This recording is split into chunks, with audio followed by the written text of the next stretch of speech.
The Guest Room. Part 1. The empty chair and the quiet invitation. The house was too quiet now, except for the guest room. She'd left the door open, just in case Grace decided to stop by. Tessa hadn't meant for life to turn out this quiet. The days were long, but the evenings, those were the hardest. The time of day when she used to hum while cooking for three, or call out reminders about forgotten lunchboxes, or listen to her husband laugh from the back porch. But her husband had passed, and the kids had grown distant. That time had gone quiet now, replaced by the soft whir of the refrigerator and the lonely clink of one plate being rinsed in the sink. She still made enough food for two sometimes, out of habit, out of hope. The guest room sat at the end of the hallway, always made up, always ready. She told herself it was just in case the kids came to visit, but deep down, she knew it wasn't for them. She'd started praying in there. Not loud, dramatic prayers, just the kind whispered between folded sheets and steady breaths. Lord, use what's left of me, even if it's just this room. One Sunday after service, Tessa stayed behind to wash dishes and met someone who would change everything. Most of the women had already left, busy with the grandkids' errands, casseroles to tend to. That's when she met Marina. Marina was young, maybe 22. She looked tired, the kind of tired that came from more than just bad sleep. There was something hollow behind her smile, like she was bracing for disappointment. They started drying plates together in silence until Marina softly said, I'm looking for a new place. Things fell apart with my boyfriend. Tessa didn't ask for details. She just handed her a towel. You have anywhere to go? She asked. Marina shook her head. Just a friend's couch, but I can't stay there long. Tessa's voice caught in her throat. She looked at the guest room key on her ring. It hadn't been used in years. I have a spare room, she said slowly. It's nothing fancy. Just clean sheets and quiet. Marina stared at her, stunned. You'd really let me stay? I'd be grateful for the company, Tessa said, smiling. And you'd be answering a prayer I've been praying for a while. The first night, over tea, they began to learn just enough about each other to open the door a little wider. That night, Tessa put on a second kettle for tea and sat across from Marina at the kitchen table. She learned small things. Marina liked strawberry jam, but hated marmalade. She worked 2 jobs. Her mom passed away when she was 12. They didn't talk much more than that. Just enough. Tessa showed her the guest room, soft green quilt, a lamp that clicked twice before it stayed on, a little cross above the headboard. When she turned to leave, Marina asked quietly, You're not worried I might take advantage of you? Tessa looked back and said, I've been taken advantage of before, but I've also been surprised by Grace. She left the door cracked open, just in case Marina needed anything. That night, Tessa lay in her own bed and whispered, Lord, give her rest. Give her enough hope to stay one more day. But a few days later, the first ripple of tension arrived, parked right across the street. The next few days were Eli, and then came the first ripple. A man in a beat-up car, parked across the street, engine idling for nearly an hour. Marina peeked out the window and froze. That's him, she whispered. He knows where I am. Tessa's stomach sank. She wasn't naive, but she wasn't afraid either. You're safe here, she said firmly. I'll talk to the pastor tomorrow. Maybe we can get some support. Marina shook her head. I don't want to make things harder for you. Tessa put her hand on Marina's. Hard isn't always bad, she said. Sometimes it's just the cost of doing what's right. Doing the right thing doesn't always feel safe or easy, but that doesn't make it wrong. Sometimes it just means you're stepping into someone else's battle and offering them a shield. Later that week, Tessa found something on the nightstand that confirmed she was doing exactly what she needed to do. Tessa found a small note tucked under the lamp in the guest room. No one's ever made me feel this safe. Thank you for the light in the hallway. Tessa held the note against her chest for a long while.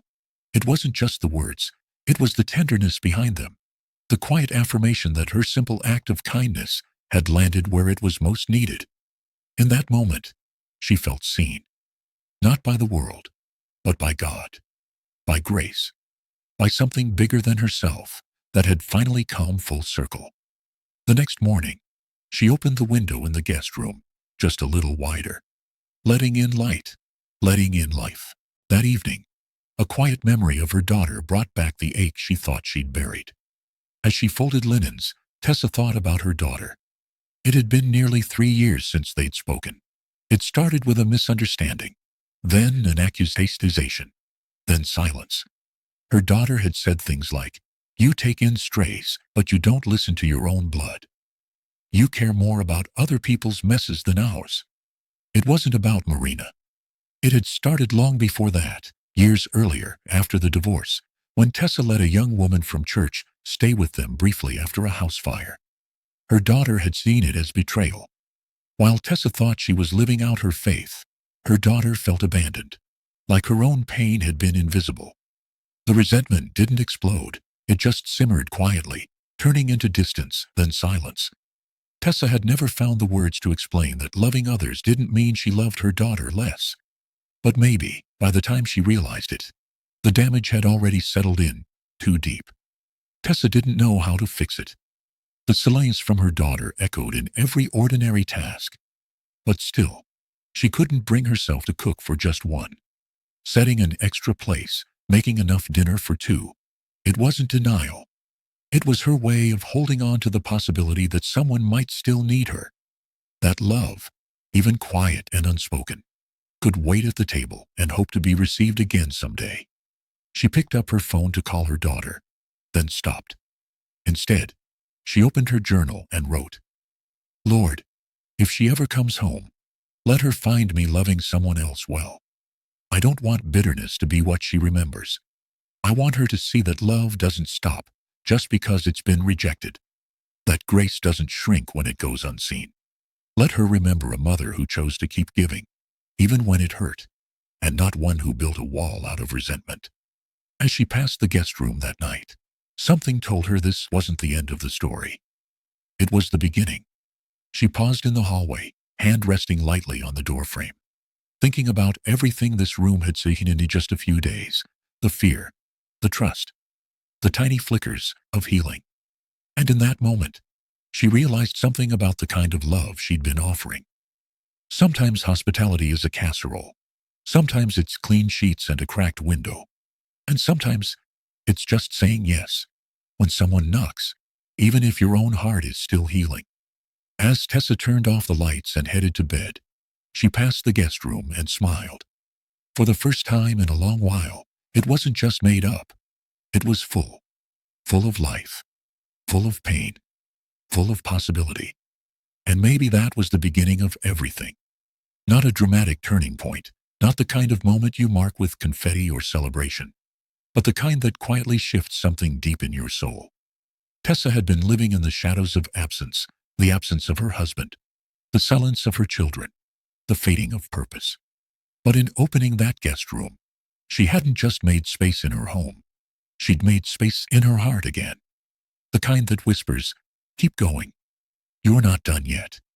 For Tessa, it wasn't about fixing everything. It was about letting herself become part of something redemptive again, even if it started with just one open door.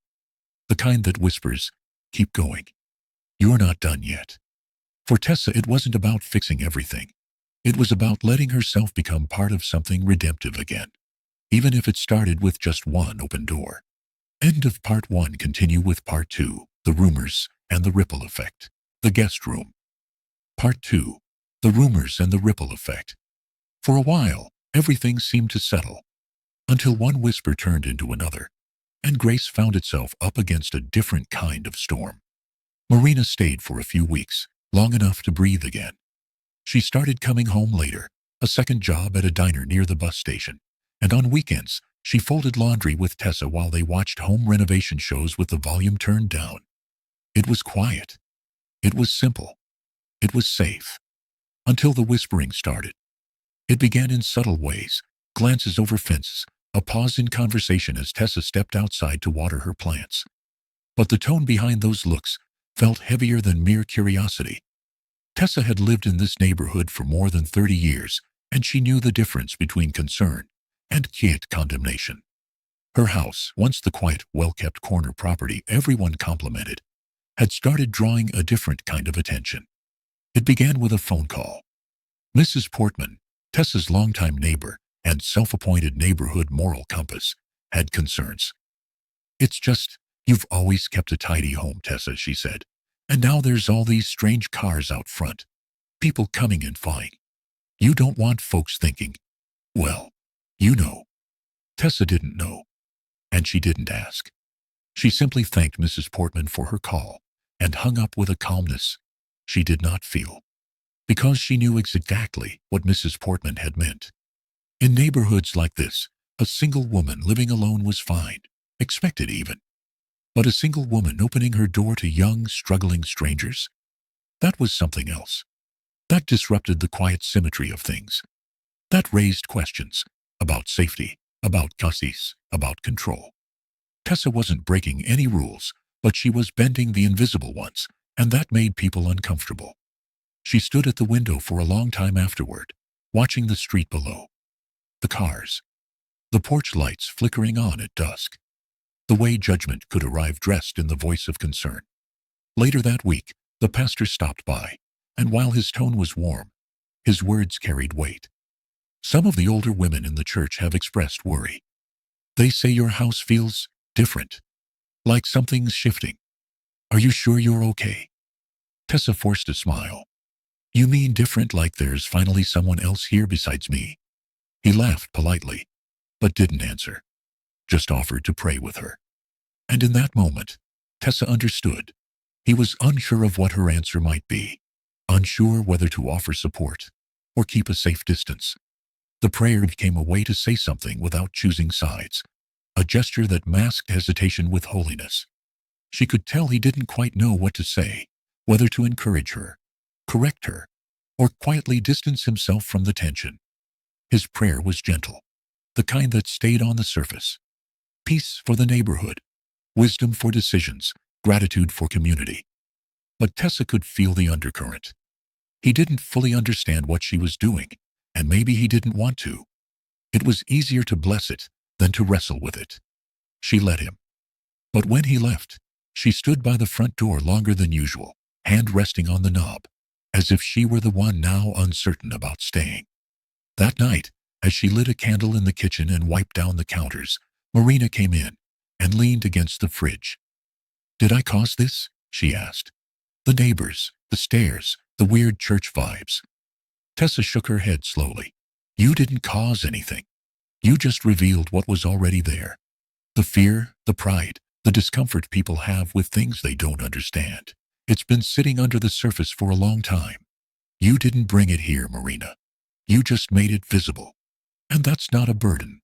That's clarity. Still, the tension built. Not inside her home, but around it. And it wasn't long before it found its way to her front door. A letter came from the neighborhood council. Nothing official, just a friendly notice that her home had been noted for unusual traffic and extended guests. The language was soft, but the message was pointed. Keep your kindness quiet. Blend in. Don't invite disruption with your hospitality. It was the kind of letter meant to sound helpful, but it carried the sharp edge of scrutiny. As if kindness was only welcome when it stayed invisible. She stood at her sink, the paper trembling slightly in her hand. The guest room door was open down the hall, sunlight pooling on the wooden floor. Marina's duffel bag sat neatly beside the dresser. She whispered, "Lord, if this is testing me, give me patience. If it's pruning me, give me peace. If it's opposition, help me stay rooted in love." That morning, she made pancakes anyway. Not because things had settled, but because they hadn't. It was her way of choosing consistency in the face of pressure, a declaration that kindness would still be on the menu, no matter what the neighbors whispered or the council implied. The world around her might feel shaky, but flipping pancakes was her quiet act of defiance and of faith. And then, without ceremony or warning, Marina left. It wasn't dramatic, just a note on the table. "I got into a transitional housing program. I think I'm ready. Thank you for every single light you left on." It was the kind of farewell that didn't need a long explanation. Marina didn't vanish. She transitioned. and in her quiet words there was both strength and gratitude. The note was small, but to Tessa it carried the weight of answered prayer, not for a happy ending, but for a new beginning that came with dignity. Tessa read the note 3 times, then folded it carefully and slid it into her Bible. She didn't cry, but she did sit quietly on the couch for most of the afternoon, watching the dust shift in the sunlight, like something Holly had passed through. The stillness wrapped around her like a blanket, not heavy, but sacred. It wasn't sorrow that filled the room, but reverence. She felt the weight of what had happened, the significance of a soul passing through her care and moving on with strength. It was as if grace itself had left a fingerprint behind. The guest room was still made up, the pillow slightly indented, a hair tie left on the nightstand like a breadcrumb. That night, she prayed aloud again. Lord, thank you for letting her leave stronger than she came. I didn't fix anything, but maybe I helped hold her long enough to heal. Maybe that's all I was ever meant to do. Not rescue, not change, just offer shelter long enough for her to find her footing again. A few days later, someone knocked on her door. Only this time it wasn't someone looking for help. It was someone bringing it. Shayla, the pastor's daughter, stood there, holding a tray of tea lights and banana bread. I know things have been weird, but I wanted to say, what you're doing matters. My mom would never say it out loud, but I heard her praying for you. Not against you. For you. Tessa smiled. That's the kind of prayer that sticks. It wasn't loud or public, but it wrapped around her like a whispered confirmation that someone had seen the quiet work and that heaven had heard it. In a world full of hollow words, this prayer had weight. It had intention. And Tessa knew it would last longer than the whispers ever could. They shared a cup of tea. Shayla stayed for almost an hour. They talked about small things, the best thrift stores, a recipe for cornbread, the music the youth group was learning. But those ordinary details made Tessa feel seen again, like she wasn't just a host or a helper, but a person still connected to the living pulse of her community. After so much quiet judgment, this small visit felt like warmth returning, a gentle reminder that kindness hadn't gone unnoticed. But underneath it all was something unspoken, a kind of passing of the torch. Shayla wasn't coming to rescue. She was coming to affirm. It was as if she was saying, keep going. We see you. And that small silent solidarity gave Tessa more courage than any sermon ever had. That night, the house was quiet again, but this time it didn't feel quite so empty. 2 weeks later, a different kind of envelope arrived. This one from the church board.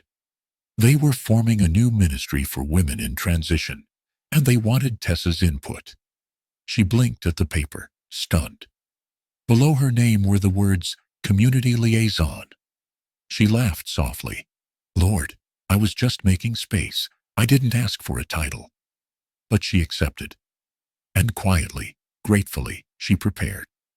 On the night of the ministry's launch, the house felt different, not just open, but expectant. She lit a candle in the window. She opened the guest room. She made enough dinner for 2. And she prayed. Let her know she's not a burden. Let her feel welcome before she even knocks. Let her heart find rest here, even for a little while. The kitchen smelled like garlic and rosemary. A warm light filled the front room. The silence in the house no longer felt hollow. It felt sacred. This wasn't just about Marina anymore. This was about being ready. Ready to love whoever God sent next. Ready to open the door without fear. Ready to keep saying yes, even when it costs something. Tessa understood now. Hospitality wasn't a moment. It was a posture. A decision to keep making room. End of part 2. Continue with part 3. The fire and the flood of grace. The guest room. Part 3.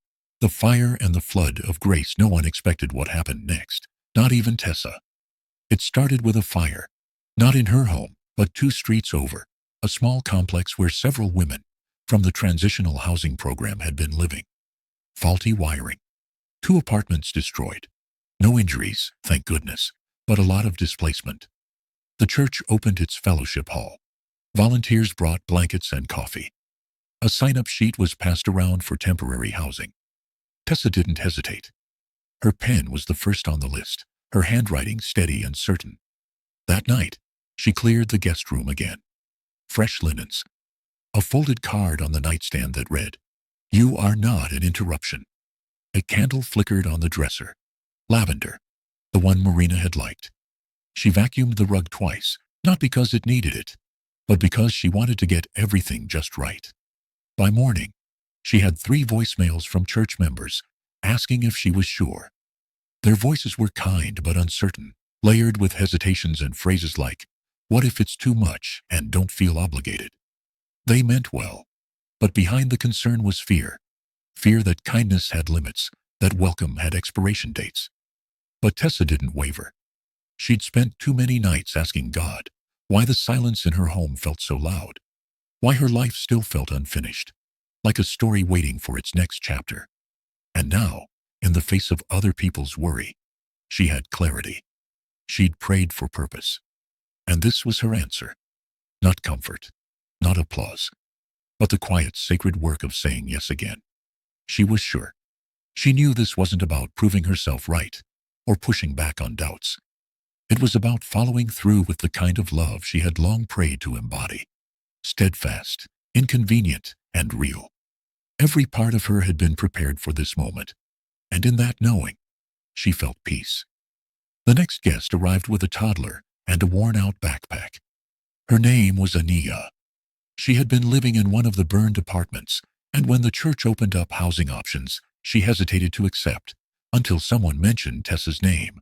She had heard about the woman who left lights on for strangers, who opened her door with cornbread and lavender. Something about that story softened the edges of her pride and made space for trust.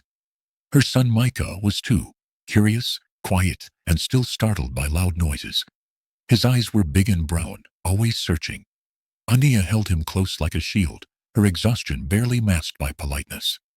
Tessa met them at the door with warm cornbread muffins and a basket of toys she'd saved from her daughter's childhood. She knelt to Micah's level and offered him a soft bear with one ear slightly chewed.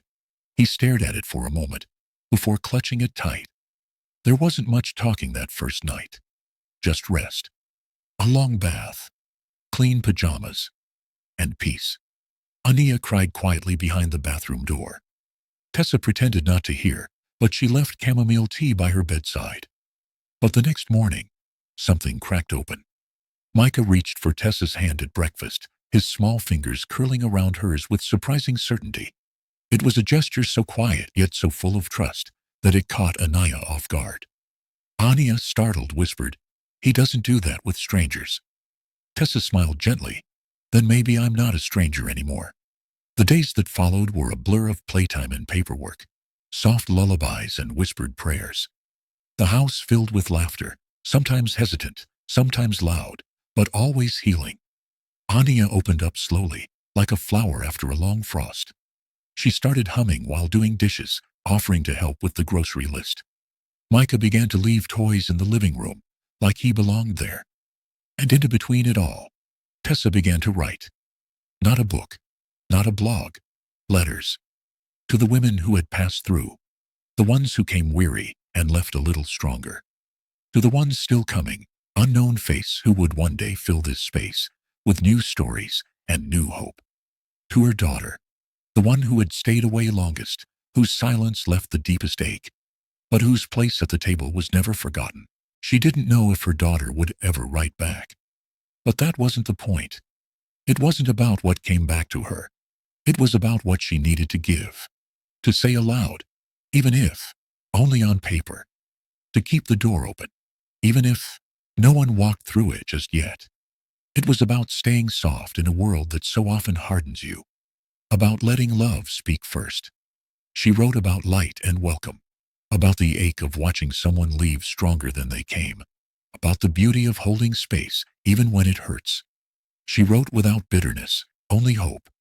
Her handwriting curved gently, as if each word was a prayer. One letter ended with, "I'm learning that grace doesn't always feel fair, but it always leaves a mark. I hope you know I never stopped setting the table for you." She sealed it, dated it, placed it in a box marked, "When the time is right." Nestled alongside the other letters she'd written over the past year, notes of gratitude, prayers she never sent, and gentle reminders that healing takes time. Each envelope was a thread in the tapestry of grace she was quietly weaving, one act of faith at a time. And that day, as the sky softened from gray to gold, she added something new. She placed a single envelope in the outgoing mail, addressed to her daughter. She didn't expect a reply, but she sent it anyway. Then one day, it rained, hard. The kind of downpour that floods the gutters and soaks your socks before you reach the mailed. Thunder rolled low and steady. The kind of rain that made you slow down, listen, and remember. Not just the sound of storms, but the hush that follows. The kind that reminds you of porch lights left on for people who never came home. Of letters you almost sent but couldn't. Of prayers you whispered when you didn't know what else to say. The kind that makes you feel the weight of both absence and hope, and how strangely close they sometimes are. Tessa stood by the window again, watched Micah press his face to the glass, wide-eyed at the storm. His breath left little clouds on the pane. Anya was curled up, with a book on the couch, her posture more relaxed than it had ever been. And then, as if drawn by something unseen, Tessa turned back to the guest room. The same room where Marina once wept. The same room where Anya had sung Micah to sleep. The same room that now smelled faintly of lavender and lemon, worn wood and prayers. She knelt by the bed and whispered one more prayer. Lord, this room, it's not mine, it never was. Let it be yours. Let every person who enters leave lighter, and let me never stop being brave enough to open the door. She lingered there a moment longer, her hand resting gently on the quilt. Outside, the storm began to quiet. The rain slowed to a hush. In the silence, she could almost hear it, not a voice, not a sign, but a presence. The kind that settles deep in your bones and tells you, this matters. Keep going. She rose slowly, her knees stiff, but her spirit steady. The candle in the hallway flickered as she passed, and for a moment, the house felt full. Not of noise, but of meaning, of memory, of love that outlived its moment. Not every story ends with a reunion. Not every guest leaves a note. But some homes become holy, not because of what they hold, but because of what they give away. The end. If this story moved you, please like, subscribe, and share it with someone who needs a reminder that grace still lives in ordinary places. And sometimes it starts with just one open door.